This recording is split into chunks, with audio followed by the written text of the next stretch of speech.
Through WhatsApp, sometimes you might have sent a WhatsApp event. In a WhatsApp event, you might have given a title for that event, but if you want to change that title, you can do that. Or, when sending a new event, you can add a title.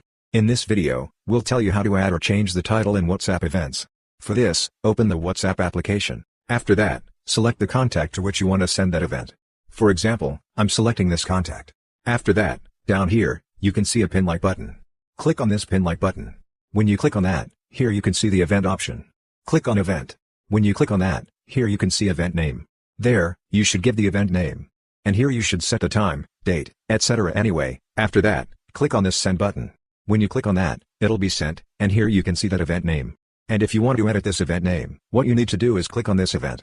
When you click on that, you can see the edit event option. Click on edit event. And here you can see the option to edit the event name. You can remove the old event name, and you can add a new event name. After that, click on the send button, and when you click on that, that event name will be edited.